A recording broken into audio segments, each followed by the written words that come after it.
feels exactly like 1999. I don't know whether we'll actually replay it exactly, but I think all the ingredients are in place. And certainly from a trading standpoint, you have to position yourself like it's October 99. I don't see why you would do anything but that. All right, but what's also making new highs today are the smaller cap stocks. The Russell 2000 finally breaking out recently, and no one knows more about that. Lori Calvasina, head of U.S. equity strategy at RBC Capital Markets. Let's talk about that in a second, but I do want to comment on those Paul Tudor Jones words. 99, let's be clear, great song, great year. 2000 started off pretty good, didn't end well. We know what happened then. Is this now then? So it's interesting, Brian. I went back and looked at my valuation charts. Okay. I listened to his interview because some of our valuation charts, if, for example, S&P 500, market cap weighted PE, everything all in, actually looks pretty similar to kind of the peaks in the market. But then I do the same chart on the top 10 names in the S&P 500 or the NASDAQ 100, and we're at the highs of like the last 6-7 years, but we're not quite back to those, kind of tech bubble highs. And I think the NASDAQ number went up on my calculation to 65, and it's around 29 now.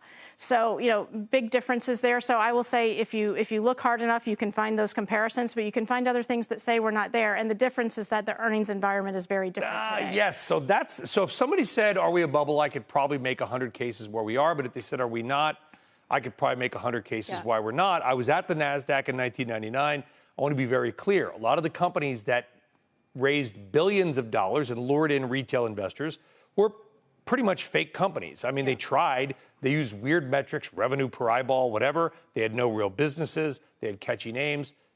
They're not NVIDIA. They're not Microsoft now. They're not any of those things, are they?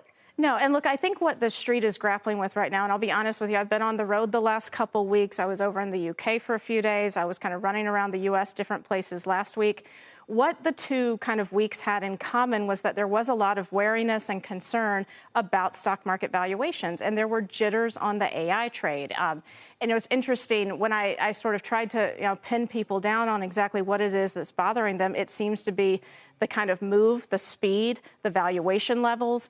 And I find myself having a lot of conversations with people, not that this stuff doesn't make sense, but that it's going to take time. And maybe things have gotten a little bit overdone in the short term. It may just simply take more time for companies to really see the big productivity impacts.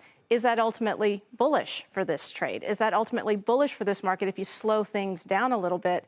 But the wariness is absolutely there to a T. And the other case for the bull case, so that was a clip of Paul Tudor Jones. What else he said was that the markets could have a really big rally in the short term. They could have a really monster rally in the near term before maybe then blowing off that top. And the fact that you're telling me that everybody you meet or a lot of people you meet or talk to are negative or nervous, that's actually a bullish sign.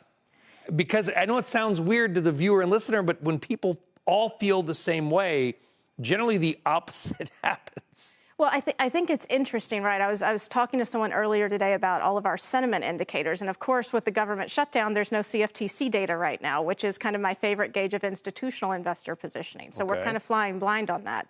If you look at the American Association of Individual Investors, it's subdued. You're a little bit below average on the 4-week average, but it's been moving up pretty quickly. A Conference Board had a data point that came out last week, and while the overall consumer sentiment, consumer confidence story seems to be stalling, bullishness, expectations for the stock market to go up over the next year, they're not at the tip top of the range, but basically the last high that they made was way above all the previous highs, and now current levels, even though they're below that, are in line with past highs. So there is some froth, I would say, in that sort of retail investor cohort, at least on that particular gauge.